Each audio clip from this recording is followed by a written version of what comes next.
Well, we started the show just this week with guests, questioning the rationale behind seeking independence for Nigeria at the time the country's past leaders did. They questioned the timing of Nigeria's independence and said it's one of the reasons Nigeria is what it is today. A country struggling to become a nation, a place of diverse people struggling to stay united.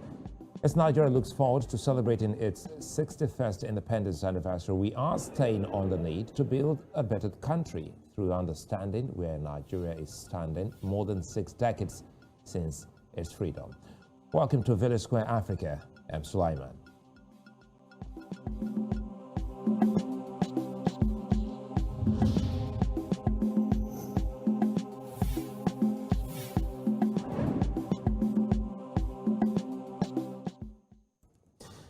Bruised, battered, and struggling to stay free from the shackles of slavery and colonial exploitation, Nigerians fought for freedom. It followed a wave of independence by other African countries who had labored under the sheer force of the European masters.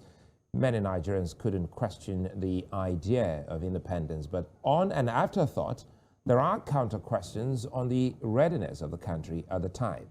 How much that matters is a question of an individual standpoint, as many other Nigerians believe the labor of our past heroes should never be in vain. Military, democracy, Nigeria has tried the extreme and simple, and the results are not totally different. 61 years should bring solutions, and this is where it begins. I have two gentlemen with me in the studios today. Victor Ani-Laju is 2023 Presidential Aspirant, and he's also the Chief Executive Officer of ePay and convener HELP campaign. And Dr. Monday Ubani, who is the Chairman, Nigeria Bar Association Section of Public Interest and Development Law. Gentlemen, good to have you both right here. Well, it's in order to say happy independence as Nigeria awaits that big day, October 1. Let me start with you, Dr. Ubani. It's been 61 years since independence, and for many, they're trying to look at the gains or otherwise of a nation as big and great as Nigeria. Tell us, if you were to put this in some simple context, how would you say the journey has been for Nigeria? Well, Sulaiman, thank you for having me live in your studio. I have not seen you live since after your exit from Channel, so it's my pleasure to be here. Thank you very much. So happy independent anniversary, and to my colleague here also, Victor. Now, on the issue, 61 years is not a joke for any living being, but it's been a very not too smooth a journey, and where we have arrived, we thank God for certain things, but also we need to also interrogate certain things and know whether we are supposed to be where we are and what we should do to move forward. I'm very happy that in this conversation I'm having a presidential candidate who may have articulated his own idea of what he needs to do differently from others who have probably taken charge of the affairs of this nation. We have not been very fortunate to have the kind of leadership that can drive this country to where we're supposed to be. Transformative leadership, we have not. We've been denied that, and I don't know whether it is by result of the choices we've made over time. But of course, remember that half of the entire thing has been dominated by the military, who were never elected by the people. We also thought that with democracy we would have taken some level of leap, but we have not made any much progress since 1999 to date. If I tell you what we've lost in terms of the kind of money that has been generated by the system, but nothing has been put into the system in order to, activate the economic activities that will take this country to where we're supposed to be. It's not been a very smooth journey, and for Nigerians, Nigeria is not working. But it's working for few. That is what I will, it's working for few, but for majority of Nigerians, Nigeria is not working in the way they would have expected, for it to work. Why do I say so? There are many countries we started this journey with, some countries like UAE, Singapore, some of these Asian tigers.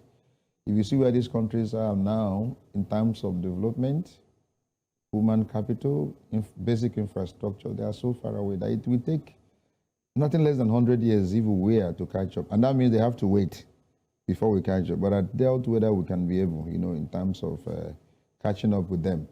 So we've not been able to make much progress, despite the kind of resources God has endowed this country with, despite the kind of human capital that we have. We have professors, the best even in the world, that if you go to some of these developed nations, you see the kind of exploits that are being done by Nigerians, either in the medical or in science, in almost virtually area.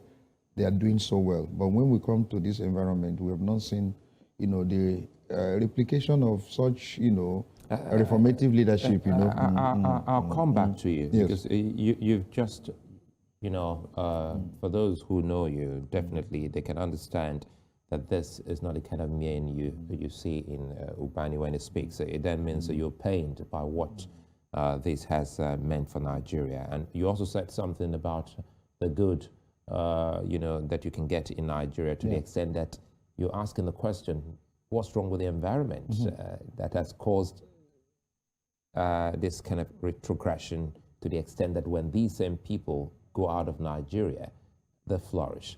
Now, Victor, Ani-Laju, I'm with Ubani on the same. We're excited to see a young Nigeria coming into the fray. But again, if you look back in time, Ubani will help us here. Many of those we call founding fathers were very young, even younger than you, when they came on the saddle. So tell us, for you, Nigeria, why are you coming on, why are you in the race for presidency in 2023? Okay. Thank you for having me. Thank you, my learned friend. Thank you for meeting you today. I would say it like this. Nigeria as a country is a project. And every project, you have people who manage them, who make sure that this project comes true. There are generations that handles different projects. We had generations that fought for our independence, right? And we actually got that independence. But I want to tell you, it's not that generation that will develop Nigeria. My own generation is the generation that is supposed to develop Nigeria. My father's generation, which is part of the people still leading us today, they have done their work. Their work is to get us independent and bring us together, right? And which they have tried to do. But where we are failing now is that the same people are still trying to bring the development that we want to see, which is not possible. Looking at what we have today, we have close to 80% of our population are made up of the younger generation. And if you have to do anything to make Nigeria work, you need to engage this young generation. And that is the gap that we see today between the elect and the followers and the citizen. There is that gap. So the power to engage is not there. And why are they not engaging? It's because they still don't understand what Nigeria as a today ought to be. Most of our leaders, current leaders, are still looking at Nigeria the way Nigeria used to be in 1960. So you hear them talk about tribe, you hear them talk about religion, because as at that time, that was what they were battling about. But we have outgrown that level. You think Nigeria has actually outgrown that? Yes, we have outgrown that level. This cross culture, we marry from different zones. We do. Take me for example. I was born in the south. I have my origin from the east. I grew up in the west. I do business in the north. But when you get there, when every of these places are visited, one-on-one, the citizens are united.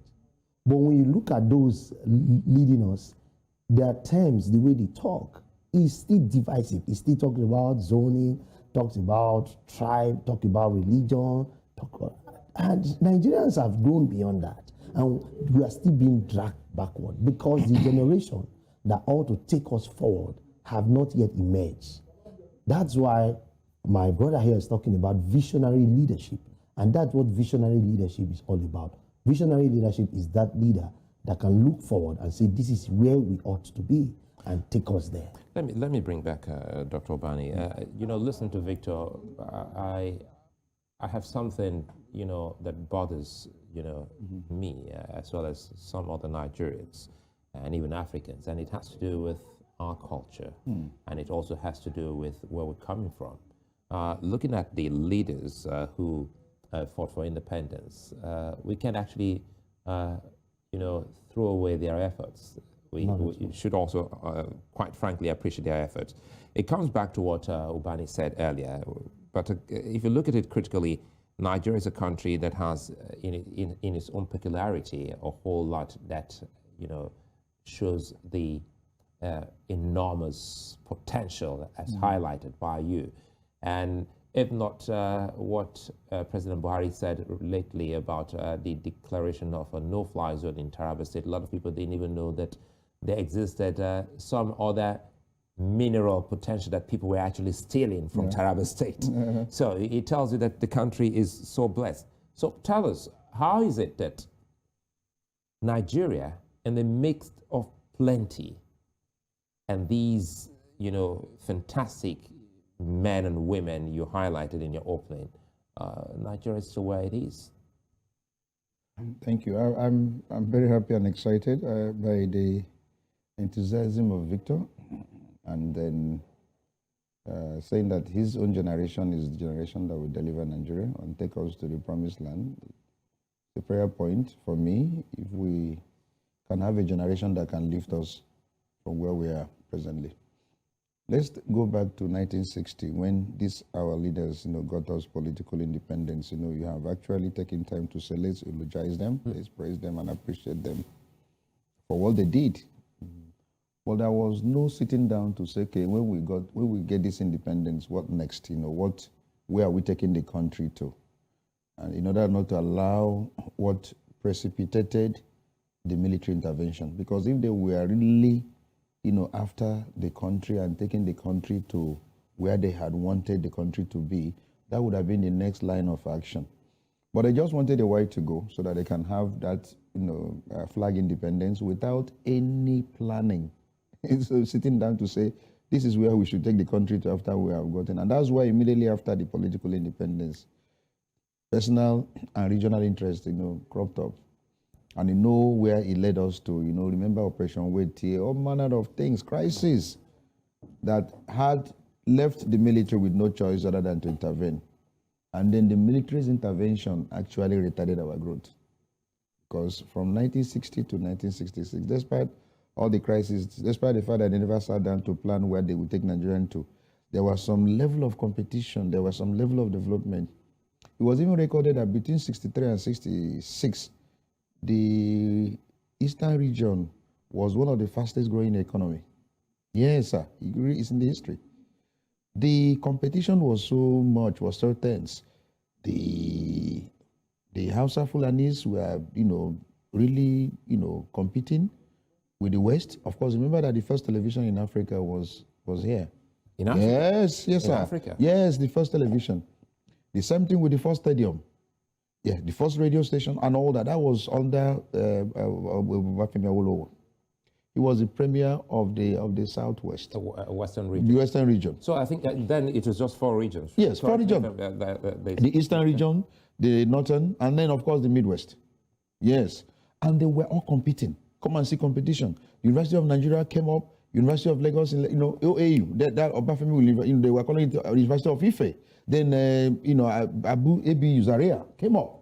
And come and see this granite pyramids, you know, you were experiencing in the north, you know, palm produce, you know, in the east. And then cocoa in the west. They were, you know, what happened at that time was they were controlling their resources. And were paying certain percentage to the federal government. That was proper federalism in place, you know, where the states, you know, regions control their internal resources. And we're paying certain percentage. And it was a federation, a federalism down, up, not the one we are practicing now, up, down. So devolution of powers we are given. Do you remember they have Western Court of Appeal? Yes. It's all of them, you know, they had their different constitution, the 1963 constitution. The West had their constitution, the same thing with the East and all that. And they were developing at their pace. They were all, and then competition was entrenched in the system until the military interregnum that actually retarded us. They now came up with the over bureaucratization of the process, in over centralized governance, which even when we now became a civilian administration, we have not been able to remove because the military entrenched it, abolished all that devolution of powers that we have with the regions, now took over everything. If you look at the exclusive list, how many lists that the federal government is controlling? So we are operating a faulty federalism, and that's why people have been talking about restructuring. And well, of course, the VAT issue, which is an ongoing conversation. No, definitely. They were fine. We'll get These are there. part I'll of come back to the restructuring and all that. And keep in mind, some of the key things that I want us to also explore will be if the civilian population, the civilian leaders had more time because they didn't stay up to a decade before the military struck. Yeah, that's the point. Just 6 years. Yeah, 6 years. So I want you to tell us if they had stayed up to a decade, if that would have been better. I will tell you. So let me come to you, Victor. Now, listening to Ubani, what readily comes to mind is the enthusiasm, the energy in the Nigerian youth, even from independence. If you see the old clips, if you saw old clips of these leaders in Nahuru, all of these people, Azikiwe, Awolowo, they were in their youth and very vibrant.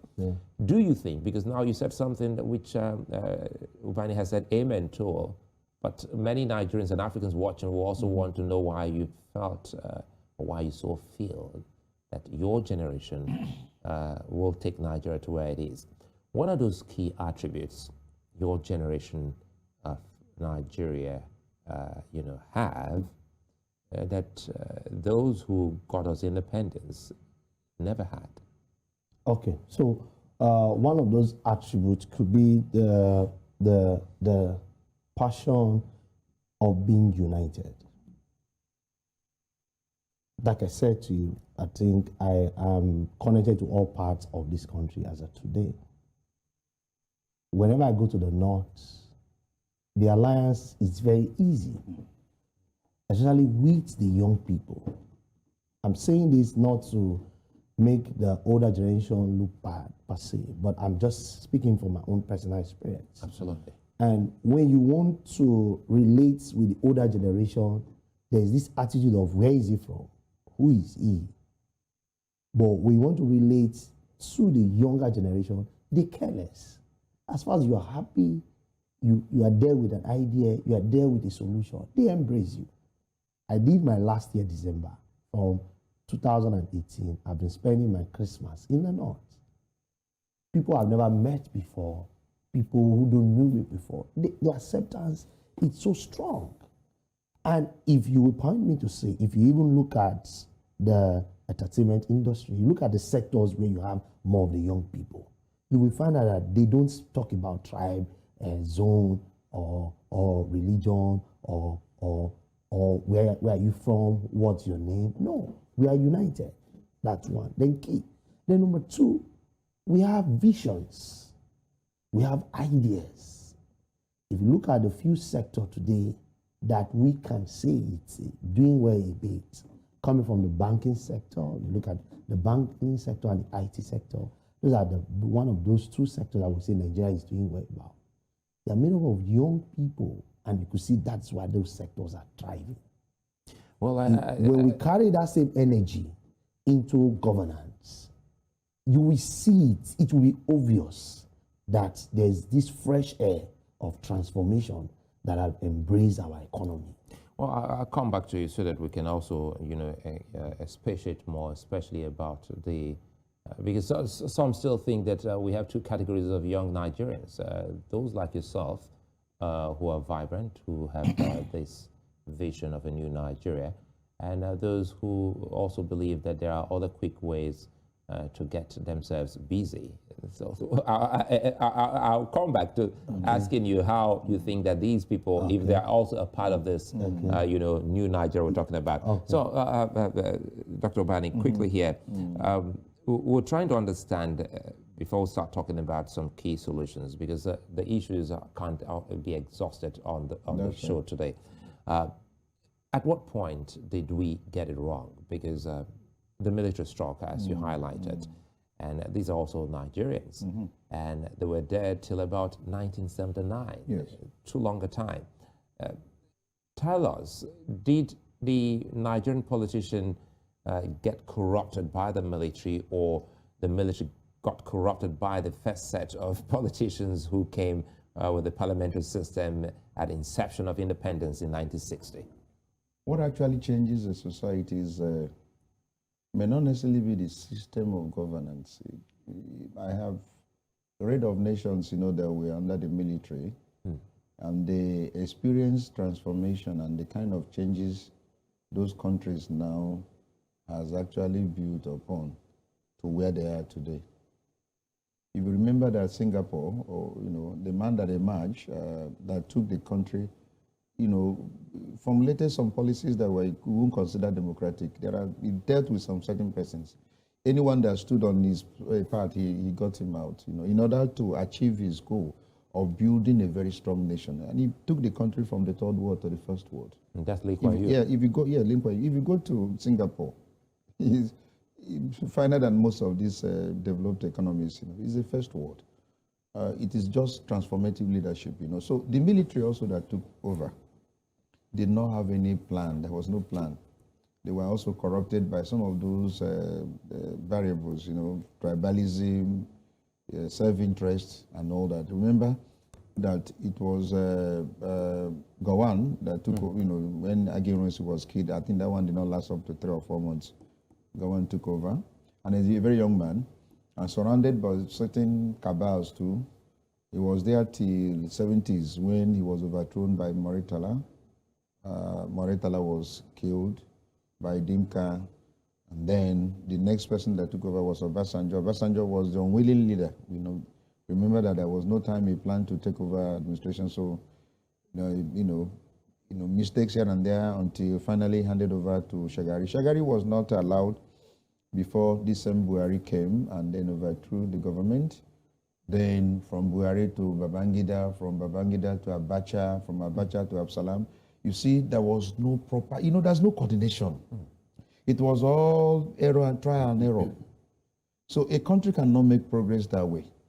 Maybe if they have allowed the civilian of the 60s to make their mistakes and correct them, maybe where we are today is not where we would have been. Just maybe. Yes, maybe. I'm guessing. Because there are countries then, they were coming to take some of the things from us. They were even borrowing from us. Yeah, they came to borrow UAE. They all came to borrow. UAE was a desert. This Dubai you talk about, he said it was a desert. All these Asian tigers were coming here to take one of good things from us, as a nation. So if they had allowed us, with all the mistakes, with all the errors, you begin to correct them, self-correction and all that. Before you know it, one kind of thing will happen that our political process would have probably evolved to the level where we would have probably, gotten to where we ought to be. And that's why I also share his listening and all that, but the only problem with the young ones now, it is this same class of cabal that are controlling the political leadership. All the major political parties which you can access to power. You cannot access power today as an independent candidacy because it's not yet an electoral law. So under which political platform will he emerge as a president? And then what is the idea of the young ones? It is our turn. Let's now jettison these people and all that. Those guys will still come and give them money, spoil them, direct them what to do, and direct them where to vote. I'm sharing his sentiment. He went to North and mixed up with all the young ones, and they accepted him. Let it come to issue of voting, and look at whether those young ones will vote for him. There are people that will direct them where to vote, and that is the problem. And they are the one controlling the political process. So we need to tinker with the electoral system, with the setup, the legal framework. Maybe starting with independent candidacy. So he can come as an independent candidate, maybe from his own jurisdiction where he has influenced people. So he can start, imagine from there people will say, this man, he has tried here as a local government chairman, he has tried as a governor. Without anyone manipulating their constituents, without manipulating even his emergence in the first place. Because you need to win primaries now.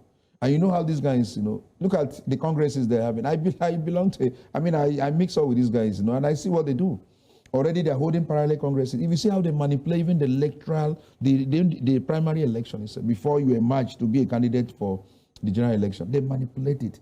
So for him, for now, the reality is that it will take the need to pass through the eye of a camel. For a rich man, yes, a camel to pass through the eye of a needle than for a rich man to enter. For a young person now to emerge with the present setup in place, it's present system. I'm a realist. I'm 31 years at the bar. I mean, I know how many years I am. I studied political science too before I read law. You need to change the electoral law. We need to change certain system. We also need to change the orientation of Nigerians. Now, these guys have amassed so much wealth, and they will use money to do anything. See what's going on in Anambra. Who are those who emerged? Did you see any man who has fantastic idea, who, dream coming up and emerging as a candidate in any political party? It's those who are heavy. You must be heavy pocketed. You pockets and all that. That's the problem. Before we go on a break, Victor, you should also really be worried listening to Dr. Monday Ubani telling us, or reminding us of what obtains at the moment in Nigeria. For a country going into its 61 years, of independence, and democracy is still a little bit, shaky and questioned, and with a lot of Thomases, political Thomases, get, afraid to come into the fray. Some of these key concerns he's raised, does anyone resonate with you? Are you worried? Okay, so I would say this. There's something I want to say before I answer that your question. Go ahead. I sat down and I take a look into Nigerian leadership. If you observe from the first president, Nnamdi Azikiwe, after that time, Nigeria have never had a visionary leader. Every head of state or president came as the result of something that we call them accidental leaders. It was never their vision to be a leader. Something happened in the country, maybe there's a coup, this one takes over. Somebody that was just doing his normal day life, that I've never even thought, that don't have a vision of leading the country. Study it very well. From the military coup, head of state, this one will just die, somebody else will take over. The president dies, the vice president takes over. That was not even thinking of becoming a president. So Nigeria have never had a visionary leader, somebody that have taken out his time to think through for like 10 years to understand the system. We just found out that something will just happen, a leader will just emerge. That has been our problem, right? And if we continue like that, we will never get it right, right? So what we are saying right now, we know that there are people controlling Nigerian political space, right? We know that very well. But the truth about it, there is nothing that goes up that will never come down. There is no system that is permanent. And these people, they are failing and they keep on failing. And the people are tired of them. But again, how do you recognize who a visionary leader is? How do you recognize a man or a woman with a vision? Because some of the things you raised now, I think is just only one scenario in the history of Nigeria. You had a president who died and another one came on the saddle. Head of states. When there's a coup, somebody takes over. But again, it could also be said that that was the vision of the person who he or she had a vision. In the case of all the coups, we've always had a he. So they had a vision, perhaps, and that was you could see sometimes those visions could just be like within a month or 2 weeks.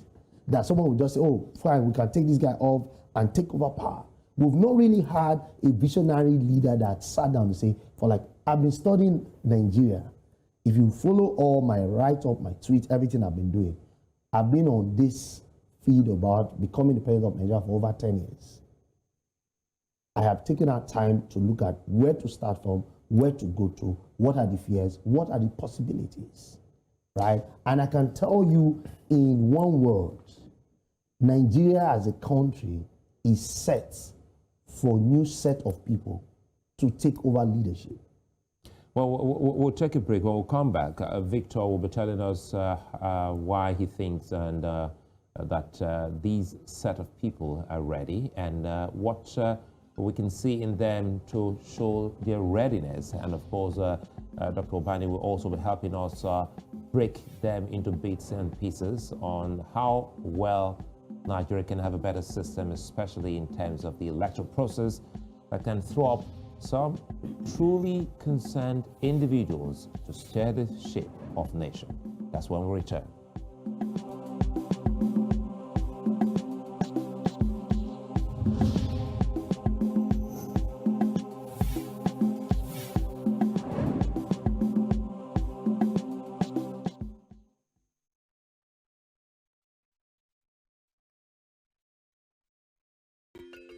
Africa is rising. Again, we hear our sounds echo on the other side.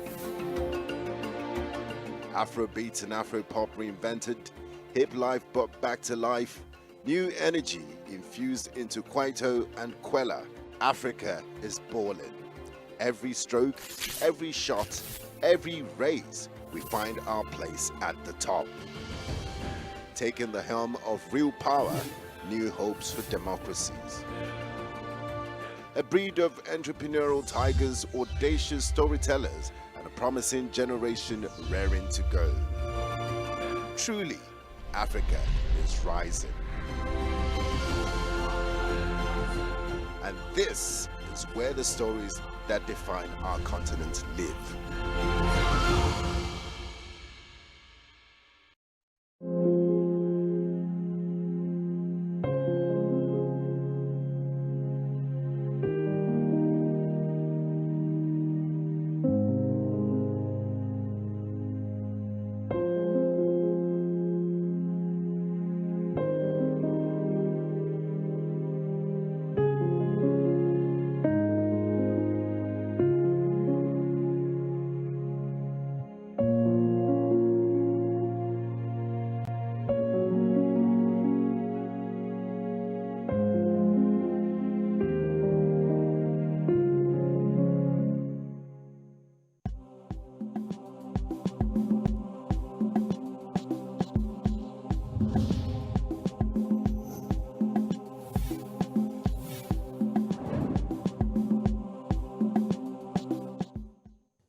Well, Nigeria's independence has long come and is far gone, but every year offers a chance to look at how far we've come, just as we've been doing today on the show and all through the week and even the month of October. Now, the years ahead are much more, and the future will only be better if the present is corrected. 36 states, 774 local governments, 109 senatorial districts, 360 federal constituencies, and more. Nigeria has enough leaders for growth, but ordinary citizens may have more to do. How to solve the problems of Nigeria has long been challenging, one more difficult than the grit and resolve of its people. But the presence of Nigeria is one many have agreed will stay forever. I still have with me Dr. Monday Ubani and Victor Ani-Laju, and it's our home stretch on the conversation here on Village Square Africa. Now, quickly, I come back to you, Dr. Ubani. You said something about the Constitution. We're trying to break them into bits and pieces. Good thing you're a legal practitioner to see how some who are like Victor and Elijah watching us can have a better understanding of where they're headed. Is the Constitution as it is now in Nigeria friendly? I'm looking for a better adjective. Is it a friendly one towards, newcomers like Victor and anyone who wants to actually cause a change within his community? I think what they did at the time, in order to accommodate the young ones in the political space, was to reduce the year you need to have attained before you go for presidency. Yeah, they have reduced it now. It's less than 50 years. I think 35 for a president, a presidential candidate. Yeah. So which means they want to. But there is a difference, a very big difference in terms of legal framework and the reality on ground. You can even make it 25. But if the political culture does not encourage the participation of the young ones. So despite the fact that they have reduced it, the number of years, of those who are prospective candidates, it will not make any difference. Money runs virtually everything in this country. We still, as I said earlier, use a political platform for you to attend your political leadership. You have to belong to a political party. And the political party you have to belong must have what we call national spread. I'm meeting you for the first time. Yeah. I've been in the political scene for some time now, over 20 years. I've never heard about you. But I'm very happy that I'm meeting you, I think, for the first time. And I see the zeal and the enthusiasm and the love you have for this nation. There are certain persons you need to meet. There are persons you need to know. And that's how it works. That's how it works. Because you can't just wake up and say, I want to be a president in Nigeria. If you look at the constitutional requirement, 2/3 of the entire 36 states, 2/3, for you to be pronounced a president, you must have 1/4, 25% in at least 2/3. That means that you must be known in over 20-something states in the federation for you to garner 25%, 1/4 of the vote. So yes. So it's somebody who is restricted to a certain environment, who is a local champion. You are known in the entire East, but nobody knows in the North, nobody knows in the West, cannot win election as a presidential candidate. And that's why we advise certain persons, look, why don't you start from where you are known, where you can influence, Look at somebody like Pat Utomi. You know who Pat Utomi is in this country? He's a political colossus. Pat Utomi said, let me go and start even with governorship in my state. Pat did not know where the primary election of his political party was going. I think he was getting up, he was dressed up, they said they have finished the primaries. I mean, you know who he is. I mean, he's not a small fry. He's known all over this country and all that. And they messed him up. In a big political party he belonged, where he has been a formulator of policies, where he contributed a lot in terms of being emergence of President Buhari. He said, I want to be a governor. He couldn't even participate in the primary election. So it's not something somebody wakes up and says, I want to be a governor. So there must be something about this nation we need to study. Apart from meeting some people, they shake hands with you and exchange, there are more fundamentals you need to know. This system is entrenched. And if you don't know those wheres and wherefores, you cannot just run elections successfully and win. You know how many times Chris Okotie has contested for presidential? I'm sure he's no longer interested in that. The system is frustrating. So there are things you need to have. There are people you need to know. There are constituencies you need to. You can't be a local champion and win presidential candidate. Before I come back to and Victor, you must have money. Big pockets. I was actually coming there. Before I come back to Victor, how can the country, 61 years, how can the country get away from money politics? By the way, on the show, we're privileged to also have Kola Abiola. He was live here in the studios. Oh, fine. And he told one us of the prospective presidentials. He told us what his father was doing at that point in time, even before ever thinking he was going to run for election. He had friends all over the country, even if it's just to visit people for 2 minutes. That's right. He had these were the people who had private jets at that point in time. Beautiful. He lands, he sees you in your event, and he takes off. And it was easy for people to understand that this man wants to run when it was time for him. So now you just said something about money. How can we remove money? You chuckle on that. Yes, I need to. How can the country, 61 years, take away money as a denominator or as a deciding factor in running election? I don't know when, but I tell you this. You don't know when? Yes, I don't know when. You need to eliminate high level of poverty in the system. Yeah. People who elect some Nigerians in Canada, in America, I've seen some Nigerians who win election. They just start, by doing certain things within the neighborhood, start influencing some certain positive changes. And so when the electoral system comes, they remember what they have done and elect them, not because they come and give them a cup of rice or any money. No, assault, no. It's how they have influenced it. So if this man can do this, we have not gotten to that level. What happened is that It is money that makes people to vote for each other in Nigeria. If you don't want to spend money, they will force you to spend. And if you don't have, the moment you come for electioneering campaign and it's only grammar, you come and speak to them, they tell you they're not interested in your grammar. They want to collect whatever they can collect upfront because of disappointment. There are many factors. So it's a thing, it's a whole day. Maybe we talk about money politics in this program. I will tell you why it will be very difficult to eliminate money. You have to come to the level of reduction of poverty in the entire system, where everyone is busy, where everyone has something is doing that earns in money. So when anyone comes with this issue of money or bag of rice and all that, I say, put it. In Ghana, it happened recently, where some leaders came and gave them bag of rice, and they were returning the bags of rice to them, because it's only a man who has eaten full that will return bag of rice. In Nigeria, when you have not seen a cup of rice for weeks and somebody brings you a bag of rice, it takes only the Spirit of God for you now to overcome that temptation and say, I'm returning this bag of rice. So these guys have impoverished us. What they have done is a systematic, make sure that the people are poor. Systematic. Victor, you I'm not discouraging him. No. In as much as he said he's a realist, journalism has actually, put out there on the street, and we've seen some of these things.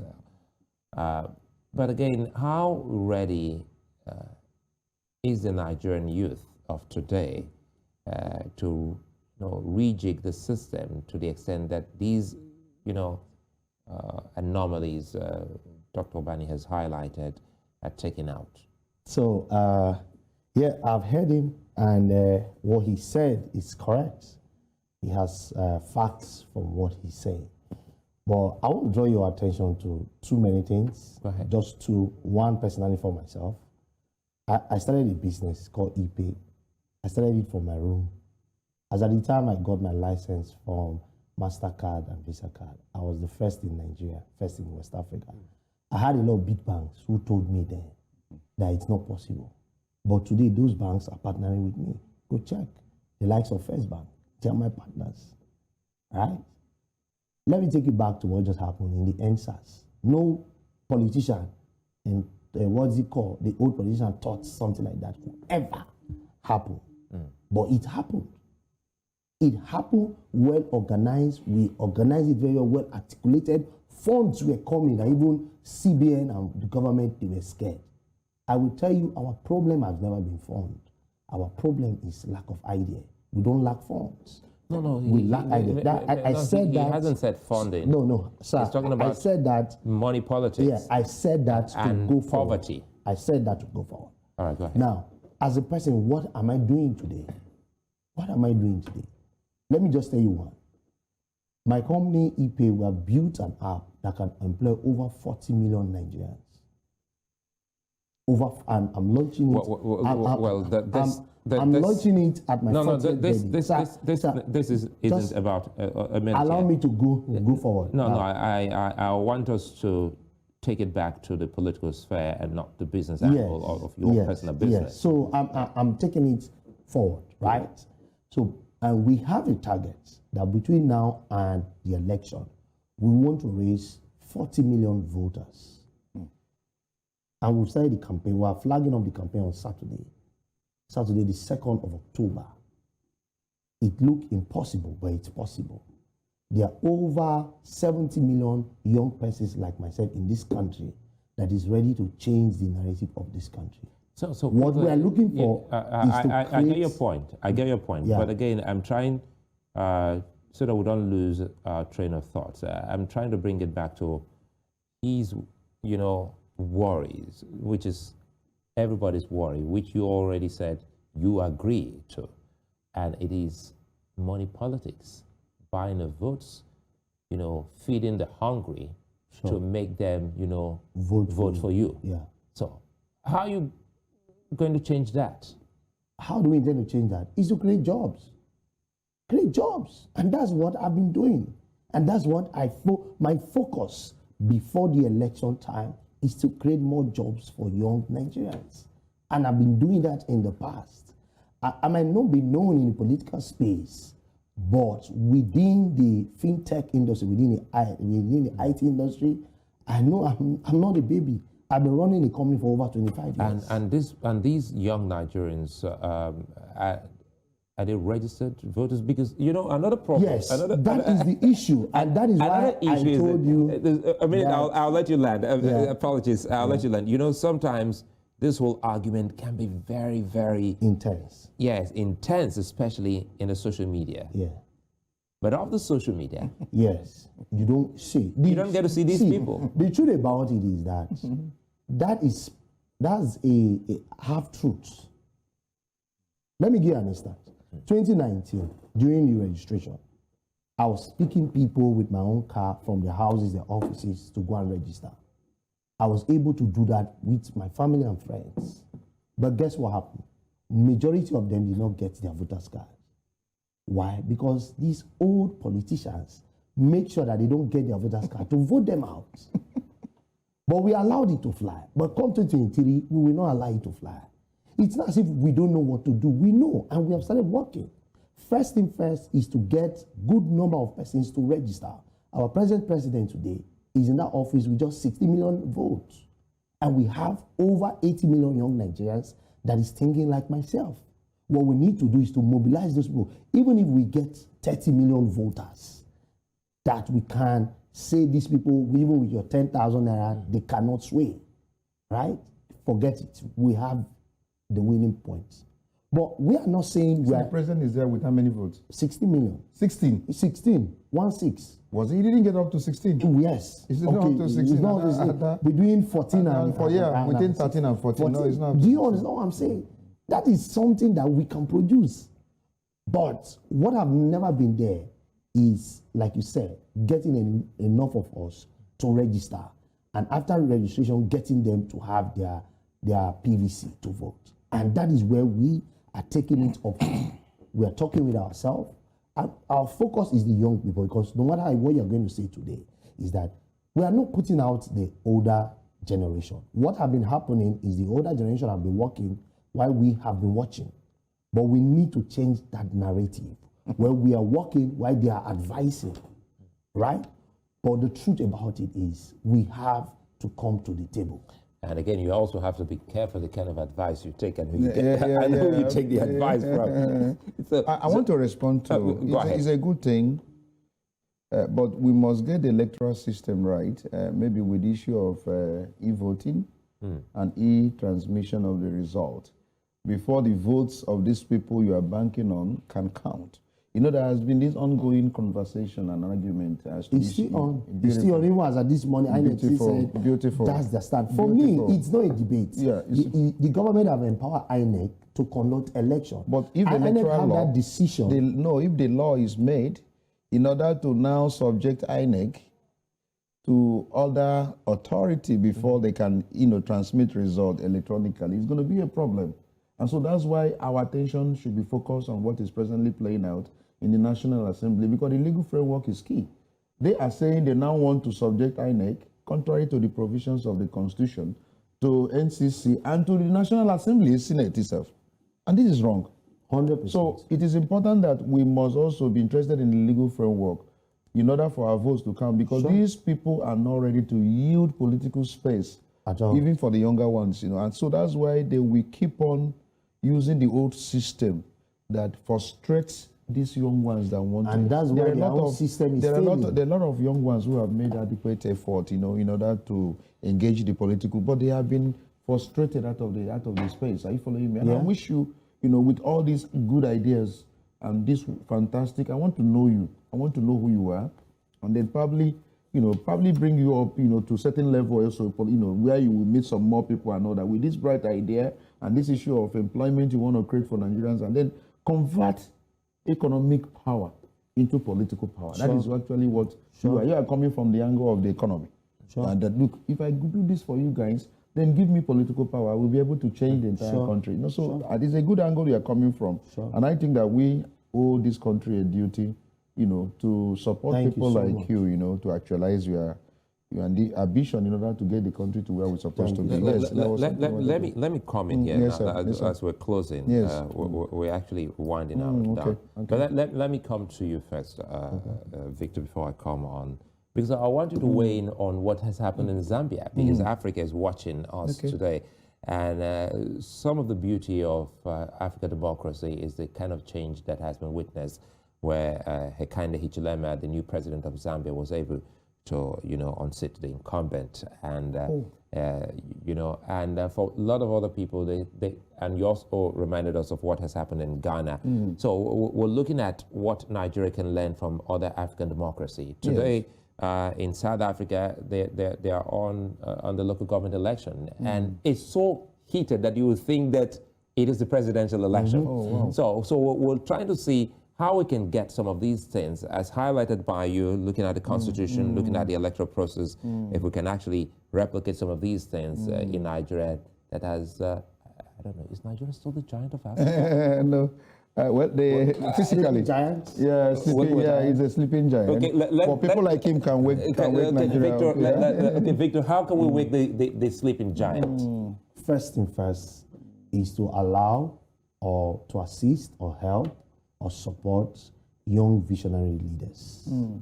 We need to have a Nigeria that have leaders that have vision, a clear-cut vision,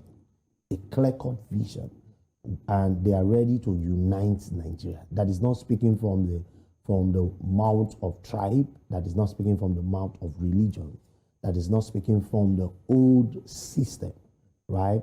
When we are able to achieve this, we will get a Nigeria that is working for all. And that is why I say this that I'm saying. It's still a shame that the older generation are still not doing anything to move power to the next generation. There is no country, there is no system on earth that is built around just some set of few people.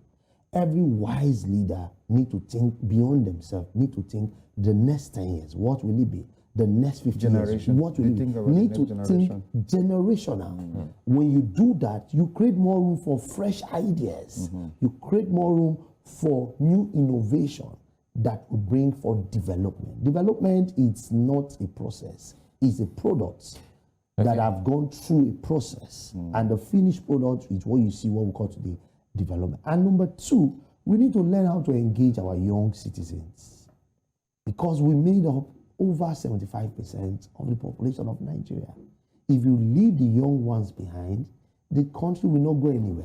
Let me quickly bring in Dr. Monday Ubani here so that we can close. And I'm hoping that really we'll come back and talk about money politics. Yeah, I will be ready to do this. Because I want to be here. Sure. Yes, I think I'm going to dedicate just an hour for us to look at that one. But quickly here, how can Nigeria bounce back, looking at some of these complaints and concerns you've raised? And I like the fact that you made me ask Victor that question, how we can wake the sleeping giant. So is it sleepy or sleeping? Is it sleeping or sleepy? It's sleepy.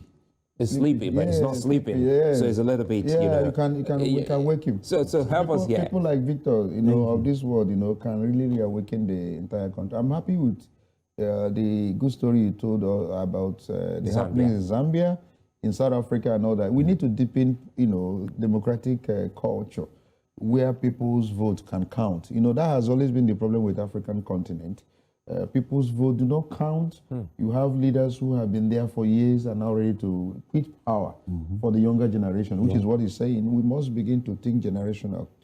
Who are we going to hand over power to, and what power are we handing over to them? Think about the country itself. We've made our mistakes, Sulaiman, and then we must not continue on that path, which we have treaded that has not taken us anywhere. We need now to rethink, rejig, and then think about the correctional measures we need to take positively now for Nigeria, because so many mistakes have been made, and where we are is not where we're supposed to be.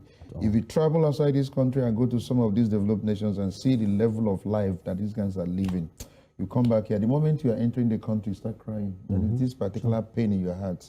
What is it that we have done wrong that God will not forgive us, so that we can be able to enjoy the kind of things God have created? And if you stay in this country, Sulaiman, and die in Nigeria, I'll tell it to my church members, to my friends, if you go to heaven, God may not be too happy with you, because he will tell you didn't explore the world.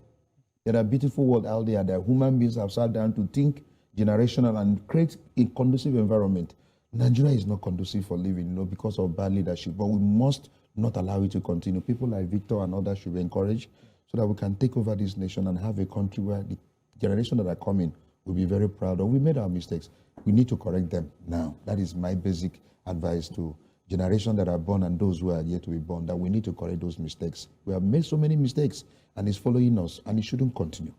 I'm excited that you're here, honestly, because for Victor and I, it's good that we have someone who's actually seen, you know, even before, you know, the independence, what life was. But again, you know, Victor, Ani-Laju, Monday Ubani, many thanks for being such nice company. Friday, October 1 will mark Nigeria's 61st anniversary. And as a Nigerian anywhere in the world, you have a role to play in national development, as highlighted by Monday Ubani and Victor. To our viewers out there, see you again tomorrow. Bye-bye.